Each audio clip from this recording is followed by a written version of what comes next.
Di muka persidangan, jaksa penuntut umum memperlihatkan sejumlah barang bukti berupa senjata kepada para ajudan Verdi Sambo yang hadir sebagai saksi. Di antaranya adalah Daden Miftahul Haq dan Azan Romer. Azan Romer mengaku melihat senjata jenis HS yang terjatuh di lokasi Duren 3 Jakarta Selatan. Apakah mengenal senjata ini? Kenal, Pak? Kenal ya. Kenal. Ini namanya apa? Saya AUX ya. Siapa?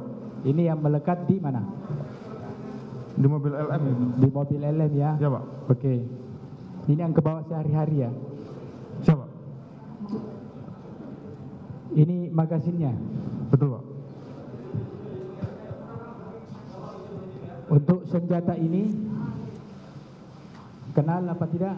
Sejumlah saksi hari ini dihadirkan mulai dari mantan ajudan Sambo dan pihak swasta untuk terdakwa Verdi Sambo dan Putri Chandrawati hari ini. Benarkah keterangan saksi ini bisa mengungkap pembunuhan berencana Brigadir Yosua? Kita bergabung saat ini dengan mantan Hakim Agung Gayus Lumbun. Selamat sore, Prof. Gayus, apa kabar? Selamat sore.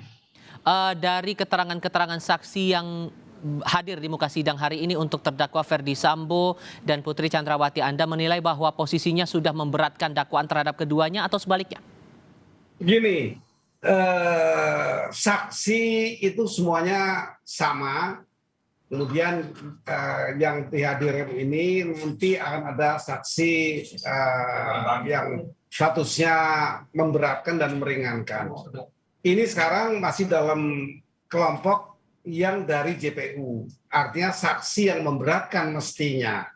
Tetapi kalau di kesaksian masing-masing saksi ini berbeda-beda ya. Seperti tadi saya dengarkan perbedaan mengenai senjata ini milik siapa, dikuasai oleh siapa. Karena yang memiliki izin untuk menggunakan tentu bisa saja satu satuan itu bisa kadang-kadang saling digunakan bersama-sama.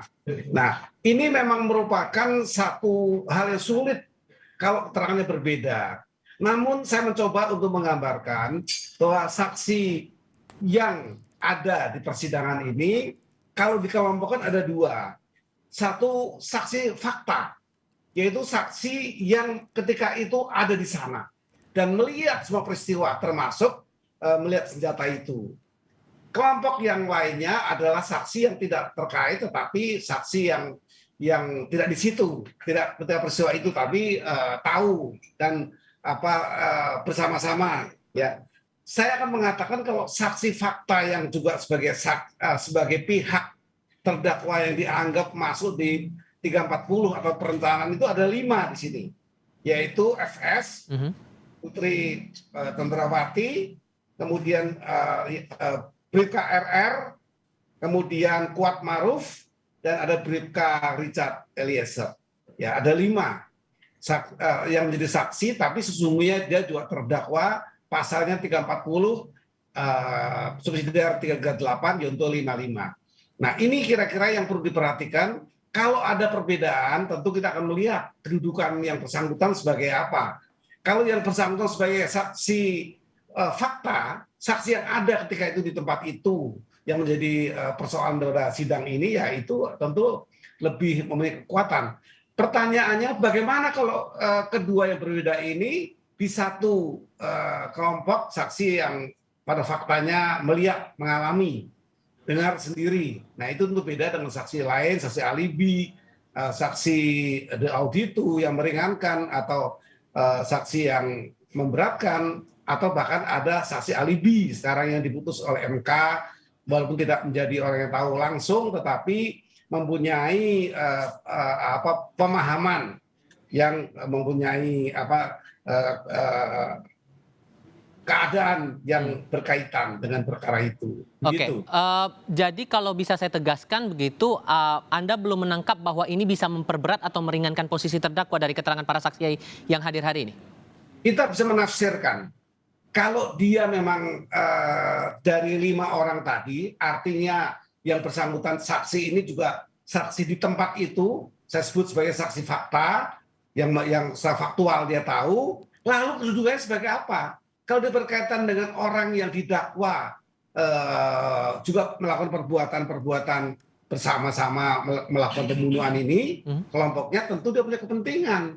Nah ini tentu diperhatikan, saksinya bisa berbeda dikaitkan kepentingan. Ini perlu diperhatikan yang tidak bisa dipastikan tapi dapat ditafsirkan sekarang ini. Kemana arahnya dan hakim sangat tahu. Hakim jaksa akan sangat tahu. Kalau begitu kita coba ulas satu persatu. Ini keterangan saksi pertama yang mungkin jadi sorotan adalah keterangan dari mantan ajudan Sambo, Azan Romer, yang membenarkan melihat senjata jenis HS itu jatuh dari kantong celananya Sambo sesaat sebelum kematian Yosua. Nah, apa yang bisa diungkap dari keterangan saksi ini, Prof? Yang bersangkutan tidak termasuk 5 terdakwa yang berkaitan dengan pembunuhan berencana. Yang bersangkutan tidak masuk nama itu di 5 yang saya sebut tadi. Artinya keberadaan dia di sana lebih bisa dipercaya.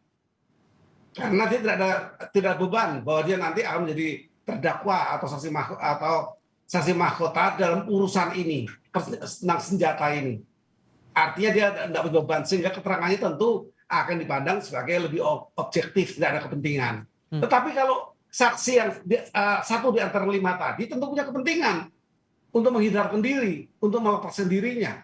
Ada latar belakang itu, paling tidak itu tafsir-tafsir sebelum nanti dilengkapi dengan ahli.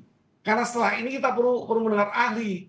Dari keahlian yang mana? Kalau keahlian tentang administrasi, kepolisian, tentang pendistribusian senjata, dia akan lebih tahu, oh senjata merek ini memang digunakan untuk nama ini dan tidak boleh digeraktangankan. Berarti berkaitan dengan relevansi atau dengan kebenaran yang bisa dikaitkan. Nah, di sisi lain, dalam sidang itu, Ferdy Sambo membantah bahwa senjata yang dipegangnya itu adalah jenis HS9, tapi Wilson Combat.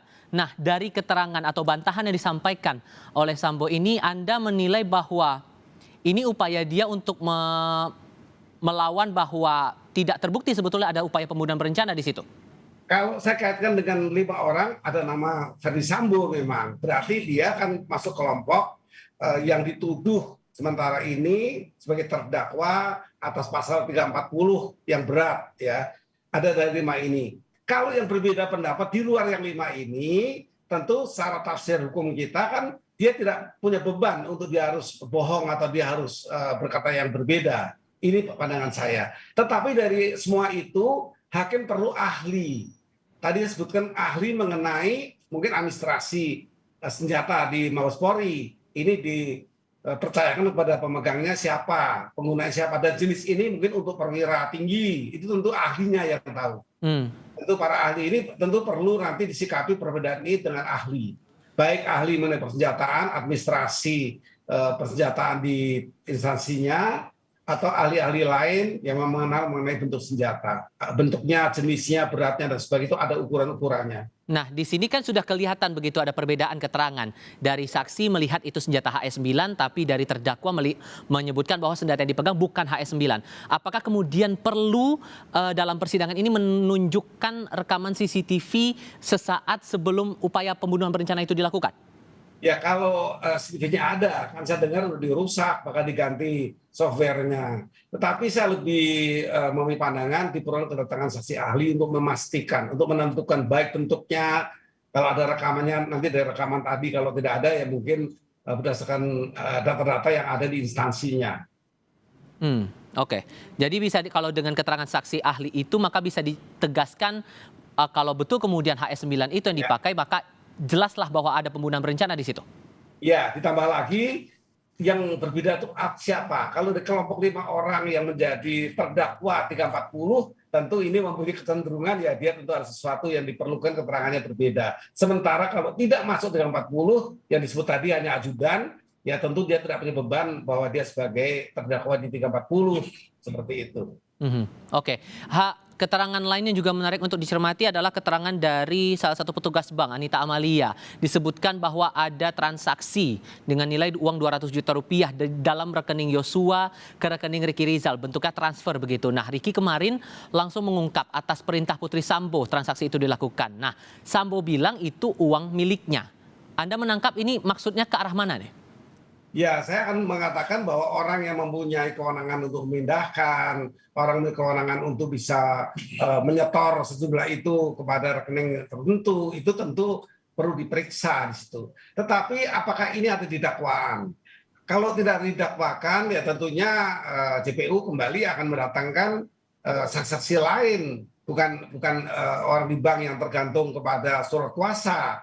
Tentunya lebih berwenang untuk memberikan izin ya. Di sini tentu Menteri Keuangan dan Jaksa Agung nih kalau terkait dengan nominal simpanan.